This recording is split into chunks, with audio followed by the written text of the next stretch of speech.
सभ्य समाज का कोई भी इंसान अगर इस ऑडियो को सुनेगा तो उसका दिल दहल जाएगा। इन लड़ाकों के जहन में, इनके दिलो दिमाग में किस कदर जहर भरा हुआ है कि एक आतंकी हमले को भी कैसे जस्टिफाई किया जा रहा है और उसे बताया जा रहा है, अपने परिवार वालों से शेयर किया जा रहा है कि मैंने 10 लोगों को मौत के घाट उतार दिया। बेकसूर लोगों को मौत के घाट उतारने का जश्न मनाता यह लड़ाका नजर आ रहा है। हमारे साथ इस वक्त तमाम खास मेहमान मौजूद हैं, उनसे आपका तारुफ करा दें। प्रोफेसर संजय भारद्वाज, विदेश मामलों के जानकार, हमारे साथ मौजूद हैं। लेफ्टिनेंट जनरल वीके चतुर्वेदी हमारे साथ मौजूद हैं। कमांडर राजीव सरदाना हमारे साथ मौजूद हैं। और हमारे 2 जाबाज रिपोर्टर जो इतने मुश्किल हालात में, वॉर जोन में लगातार डटे हुए हैं, बने हुए हैं, वो हमारे साथ जुड़ रहे हैं। मनीष झा हमारे सहयोगी हिजबुल्लाह के गढ़ में मौजूद हैं इस वक्त, और सुमित चौधरी हमारे संवाददाता लगातार गाजा पट्टी में मौजूद हैं। गाजा बॉर्डर से पल पल की अपडेट हम तक पहुंचा रहे हैं। सुमित,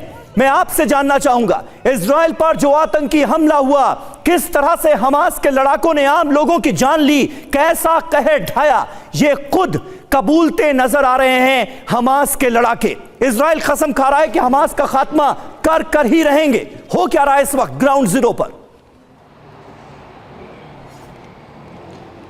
देखिए समीर, सबसे पहले तो मैं आपको बता दूं कि ये सारे जो फुटेजेस आप देख रहे हैं, ये सारी जो चीज़ें आप देख रहे हैं, इसको जब रिलीज़ किया गया तो मैं उन चुनिंदा लोगों में मौजूद था कमांड सेंटर में, जिनको ये मौका दिया गया जर्नलिस्ट में कि कैसे कैसे चीज़ें थी, क्या क्या फुटेज थे। ना सिर्फ इस कमांड सेंटर के अंदर, मैं आपको बताऊँ सेंट्रल कमांड में हमको वो सारी फुटेजेस दिखाई गई जिसको दुनिया के सामने रिलीज़ नहीं किया है इजरायली फोर्सेस ने। ये भी दिखाया गया कि हर दूसरा शख्स, हमास का लड़ाका जो था, वो अपने हेलमेट पर गोप्रो कैमरा लगा रखकर लगातार लिंक था गाजा पट्टी में। और अगर आप ये फुटेज जो लगातार आप सुना रहे हैं, ये वीडियो रिकॉर्डिंग, ये ऑडियो रिकॉर्डिंग, इसके अंदर साफ तौर पर ये लड़का जो है अपने माँ बाप से बात कर उनको बताता है कि मैं व्हाट्सएप पर आपको कुछ फोटो भेज रहा हूं, आप देखिए मैंने 10 लोगों को मार दिया है। लगातार इस बार को एग्जैजरेट करता है, समझाता है कि आखिरकार उसने कैसे मारा। तो ये सारी एट्रॉसिटी, ये सारी चीजें हैं जो लगातार इजराइल की फोर्सेस ने कैप्चर की। और मोटे तौर पर अगर आप देखिए इसको, आप अगर एक बड़े लार्जर उस पर देखें तो ये कोई छोटा मोटा अटैक या फिर किस तरीके का एक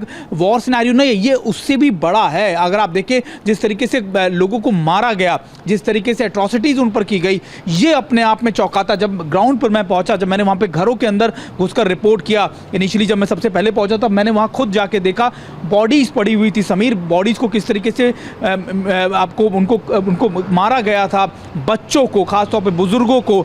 तो ये बहुत सारी ऐसी चीजें थी जो लगातार इजराइल की फोर्सेस ने जब देखा, और इसी वजह से इजराइल लगातार ये बात भी कह रहा है कि देखिए आप अगर इस तरीके से करेंगे तो ये टेररिज्म से भी ऊपर की चीज है, क्योंकि ये महज अटैक नहीं किया गया, लोगों पर जानबूझकर दहशत बैठाने के लिए इजराइल के लोगों के अंदर ये सारी चीजें की गई। और उसकी फुटेज कैप्चर कर हमास लगातार रिलीज करता रहा, ये दिखाने के लिए कि देखिए हम ये कर सकते हैं, हमने ये किया है और ये हमारी पावर है। और इसी वजह से इजराइल की फोर्सेज या इजराइल का गुस्सा और ज्यादा बड़ा है। समीर, बिल्कुल, और यही खबरें, और आप बता भी रहे, पूरी तैयारी के साथ आए थे, बॉडी कैम लगाकर आए थे।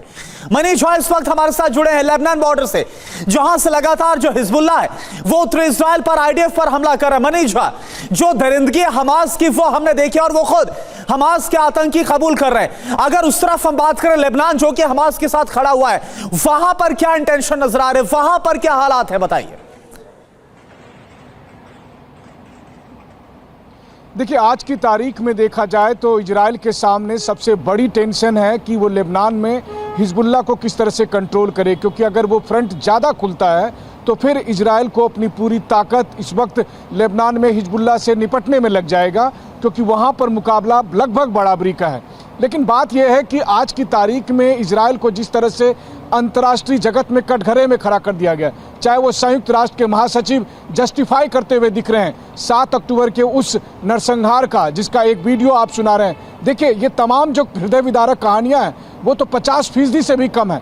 एक से बढ़कर एक वीडियो, एक से बढ़कर एक ऑडियो ऐसे हैं जिसमें आपको लगेगा कि मानवता की सारी हदें पार हो गई है। सोचिए कि एक आदमी अपने माँ बाप को फोन करके कहता है कि उन्होंने कैसे मासूम बच्चों का कत्ल किया है, कैसे उन्होंने लोगों को मार दिया है, और उसके माँ बाप कहते हैं शाबाश शाबाश, तुम्हें जो है ऊपर वाला बरकत करे, तुम्हें खुदा बरकत दे। तो इस तरह की मानसिकता के बाद अगर इजराइल ये कहता है कि वो बदला लेना चाह रहा है, तो फिर वैसी स्थिति में इजराइल पर सवाल हो रहे हैं। ये जस्टिफाई नहीं किया जा सकता है कि फिलिस्तीन में जो लोग मारे गए, बिल्कुल। जो सिविलियन मारे जा रहे हैं, उसके लिए इजराइल कोई भी जस्टिफिकेशन दे। लेकिन सवाल ये है कि हमास ने जो किया, अगर उसके लिए संयुक्त राष्ट्र के कोई और नहीं, संयुक्त राष्ट्र के महासचिव जस्टिफिकेशन देते हैं, तो फिर सोचिए इजराइल का रिएक्शन क्या होगा। और इजराइल उसी गुस्से की आग में आज बिल्कुल सही बात उबल है रहा मनीष, बिल्कुल सही आपने कहा। किसी भी आतंकी हमले को किसी भी घटना के चलते जस्टिफाई नहीं किया जा सकता, और यही वजह है कि गुटेरेस के बयान की भी चौतरफा निंदा शुरू हो गई है।